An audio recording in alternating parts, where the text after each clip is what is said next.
بسم الله على بركة الله. هنا في واحد القصيعة وضعت 2 زلايف من الدقيق الأبيض الخاص بالحلويات، وضفت لهم ملعقة كبيرة من السكر سنيدة أو سكر حبيبات مع ملعقة صغيرة من الملح اللي طبعا كيبقى على حسب الذوق، وغنضيف أيضا ساشي من الخميرة الكيميائية.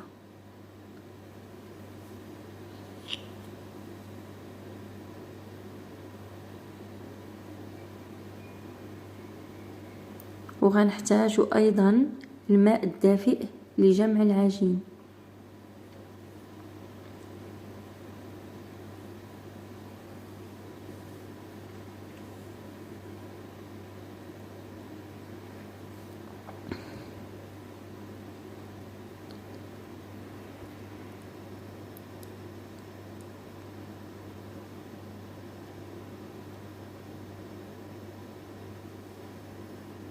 غنجمع العجين ديالي على هذا الشكل هذا كما كتلاحظوا معايا.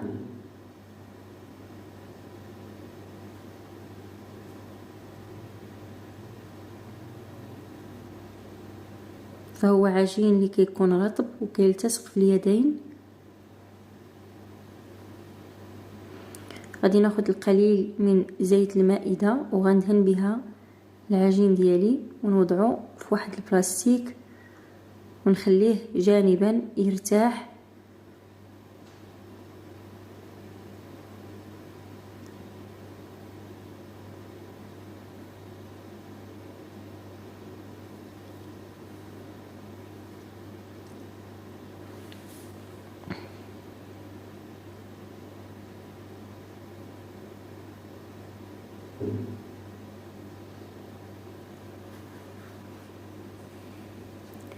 الآن غندوزو لتحضير الحشوة. هنا عندي الفلفل الأحمر والفلفل الأصفر وكذلك الأخضر مع البصل، واحد الحبة ديال الكورجيط، واحد الحبة ديال الخيزو أو الجزر.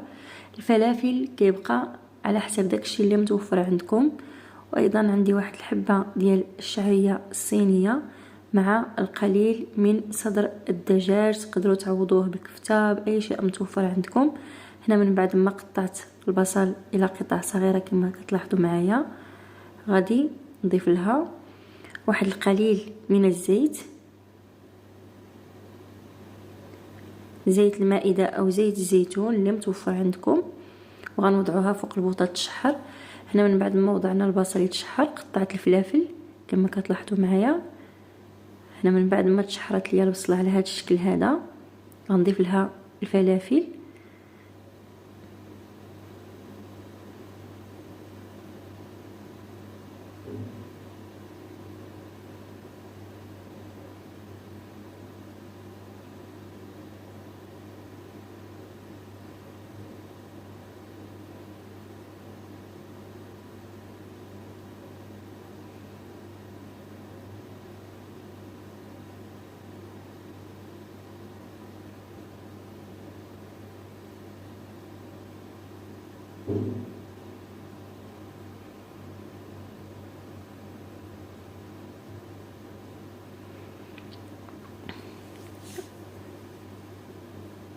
هنا بالنسبة للفيرميسيل أنا قطعتها بهذا الشكل هذا، وكذلك صدر الدجاج هو قطعته لقطع صغيرة.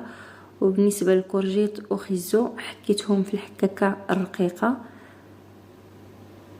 عندي 3 حبات من الفصوص ديال الثوم اللي غنحكهم فوق الدجاج،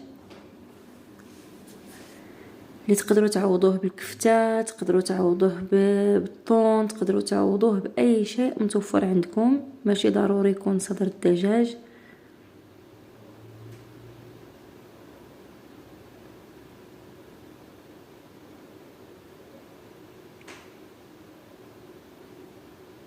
هنا من بعد ما تشحرت ليا البصله والفلافل كما كتلاحظوا معايا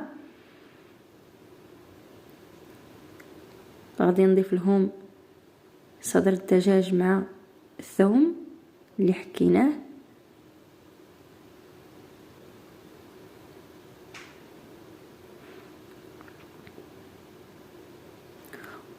ونردوه يتشحر مرة أخرى.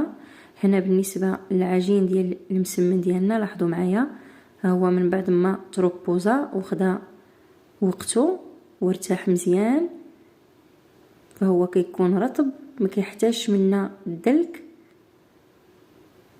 لاحظوا معايا العجين اللي هو ناجح.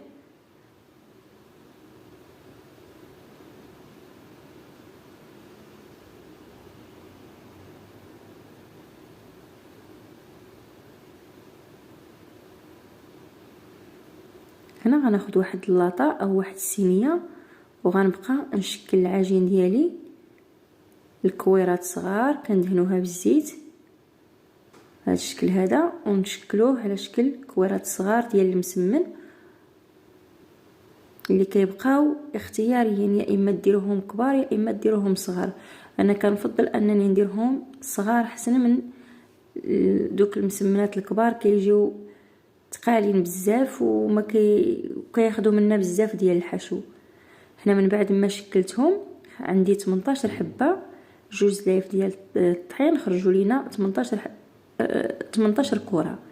غادي ندهنهم بالزيت من الفوق باش ما يشربوش لينا البرد ويعطيو لنا داك الوجه القاصح.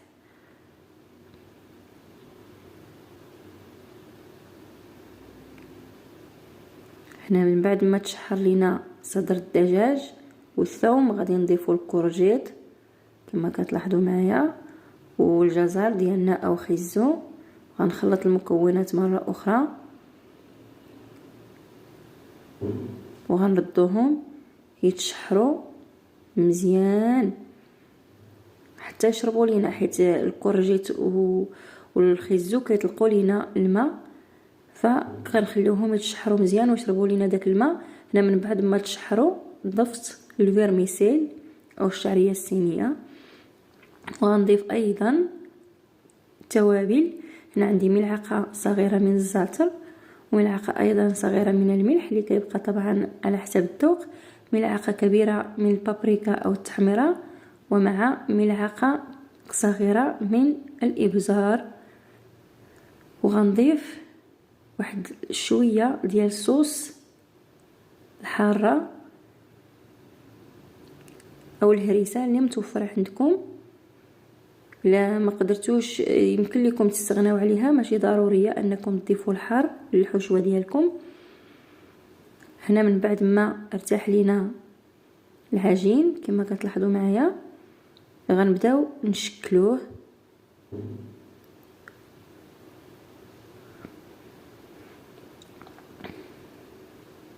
كنشكلوه على شكل مسمن عادي، غتشوفوا معايا الطريقه.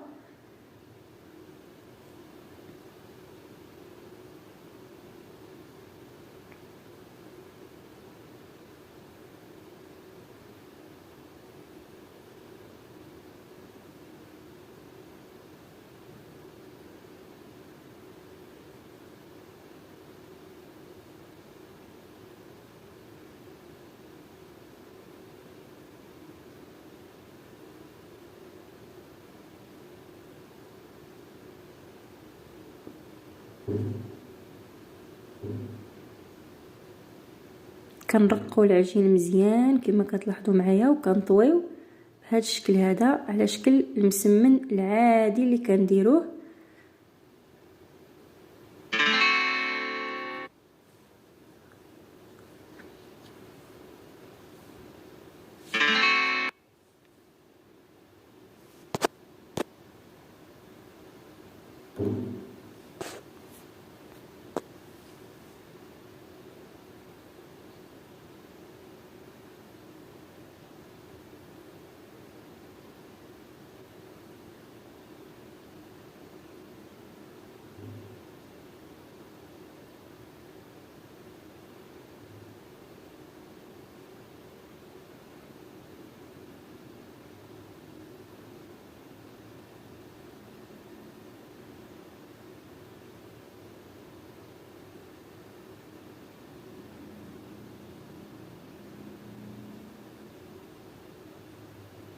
غادي نستمروا بنفس الطريقه حتى نكملوا الكميه اللي عندنا. هنا بالنسبه للحشو هي جاهزة صراحة، كتجي رائعة، كتجي لذيذة. نتمنى انكم تجربوها، كتجي رائعة رائعة رائعة جدا. تقدروا تعمروا بها اي شيء، اي فطائر بغيتو ولا اي مملحات كتفضلوهم تقدروا تستعملوا فيهم داك الحشو. هنا غادي نسرحوا المسمنه ديالنا بهذا الشكل هذا.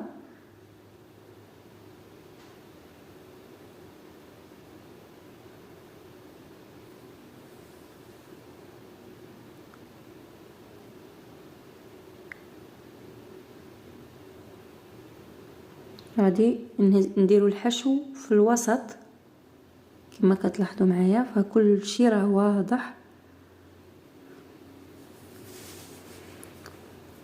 وغنقلبوا الجوانب بهذا الشكل هذا ونسدوها بواحد الحبه ديال الزيتون.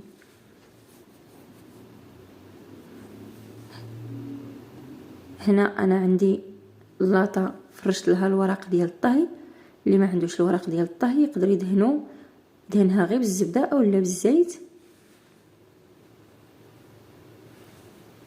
غادي نستمروا بنفس الكيفيه وبنفس الطريقه حتى نكملوا كاع الكميه اللي عندنا.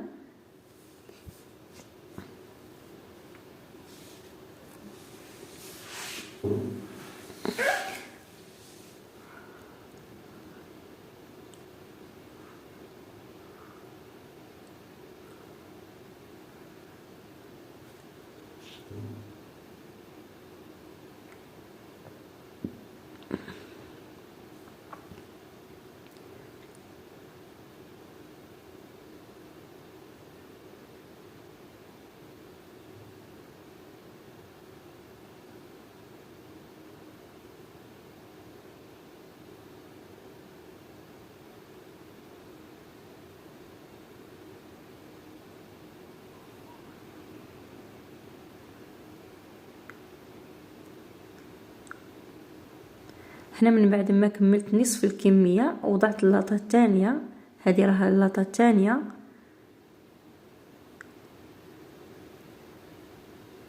هنا كندهنهم بواحد اصفر بيضاء مع القليل من قهوه سريعه الذوبان وقطرات من الخل.